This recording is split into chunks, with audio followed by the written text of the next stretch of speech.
What does nothing sound like? In 1952, an audience in the Maverick Concert Hall in Woodstock, New York, bore witness to the debut of one of the most notorious pieces of music in the 20th century. As pianist David Tudor sat down at the piano and opened the lid, the piece began. 4 minutes and 33 seconds later, he was still yet to touch a key. That same year, Samuel Beckett published his first play, En attendant Godot, which he later translated into English. Waiting for Godot, a tragicomedy in 2 acts, was famously described as a play where, as Irish critic Vivian Mercer said, nothing happens twice. Set in one place with a limited cast of characters, notably lacking the titular Godot, Beckett's play defined post-war drama, testing the boundaries of what you could fill or what you could leave out on a stage. In both works, now seen as 2 of the most influential works of their respective arts, absence, silence, nothing is foregrounded.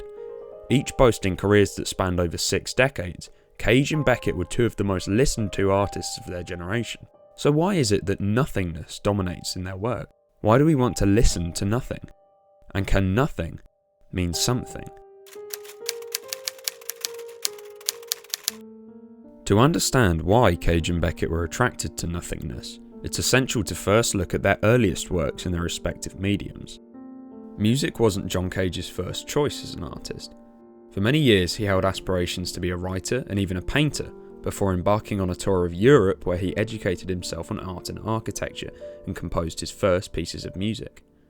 Lacking classical training as a musician, he instead looked to mathematical formulas to govern the composition of his music. Eventually, he caught the eye of the revolutionary expressionist composer Arnold Schoenberg, who offered him free tuition on the condition that Cage dedicate his life to music. Schoenberg was a radical, a pioneer of the 12-tone system of composition that rejected traditional Western values of harmony, regarding all notes as of equal importance, no matter the key of the piece. For Schoenberg, harmony was the essential component to music, even when dissonance is prioritised over traditional tonality. Cage, however, could not accept this fact. Instead, Cage pursued new possibilities in percussive music, even modifying or preparing a piano to turn each key into a kind of drum or cymbal. He also became fascinated with Eastern mysticism, attending a lecture on the Chinese book I Ching, which introduced him to the idea of chance as a way to give structure to something. For Cage, this could bring art in line with natural, random creation, negating the ego of the artist as a driving force, and instead embracing indeterminacy by delegating control to the elements. Samuel Beckett began his artistic career under the shadow of one of the 20th century's most famous writers.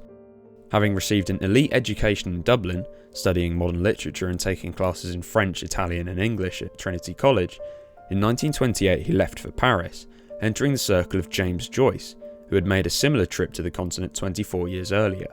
Frustrated with Catholic censorship that had suppressed not only the work of his idols but his own, in Europe, Joyce found the freedom to write whatever and however he wanted, such as the genre-bending and taboo-breaking Ulysses.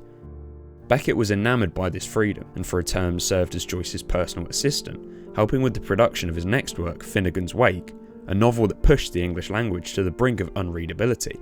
Beckett's first novel, Dream of Fair to Middling Women, is hard to see as much more than an imitation of Joyce's style and favoured subject matter. So self-referential and indulgent that it was not published until 1990, nearly 58 years after its completion and after the death of its author. He attempted to fashion much of Dream's material into another work, a collection of short stories called More Pricks Than Kicks, which was published but sold poorly and was eventually banned in Ireland. With Finnegan's Wake, Joyce had discovered that he could do anything with language. Beckett was starting to feel like he could do nothing.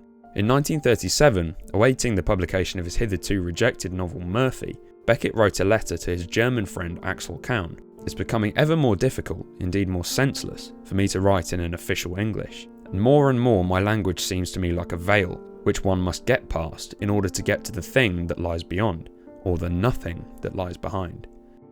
Having realised that he could never embrace language like Joyce as something full of infinite possibility and meaning, language for Beckett appeared empty and meaningless. He adopted French as his primary literary language, which he viewed as without style, and therefore a purer form of communication.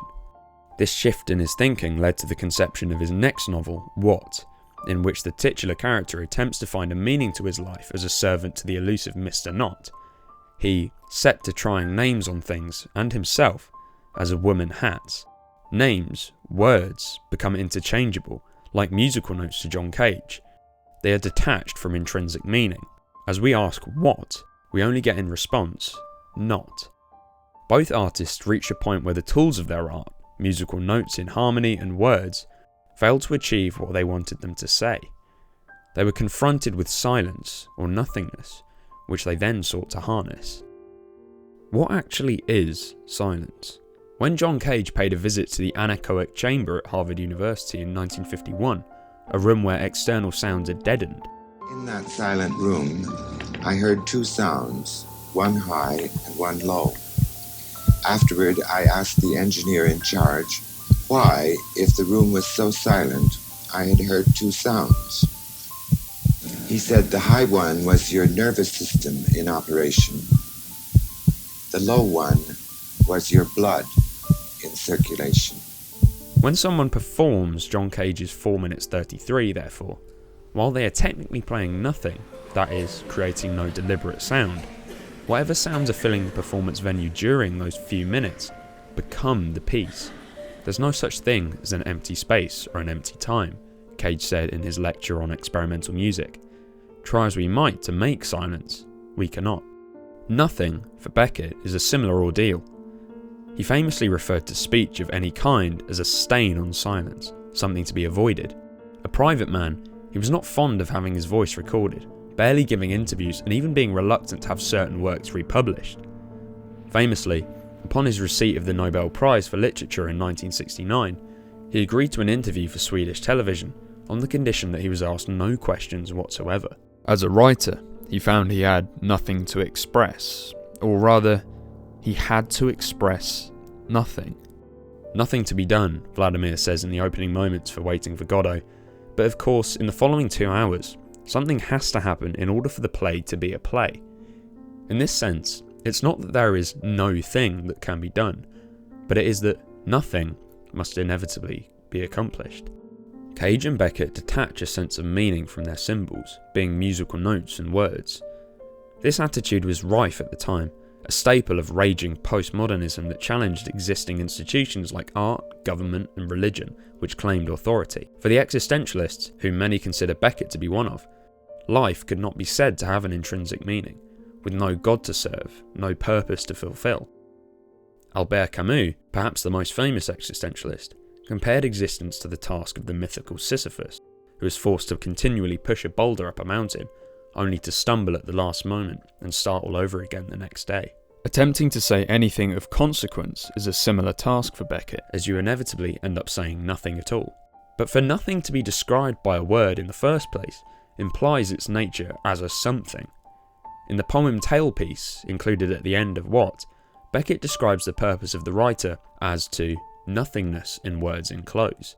Words contain this nothingness. By forming a shape, the absent space in between gains a form of its own, just how we form a ball of air by cupping our empty hands. In speaking, while we select words that we feel best represent the things we want to talk about, the words themselves hold this absence. They describe nothing, but imply something.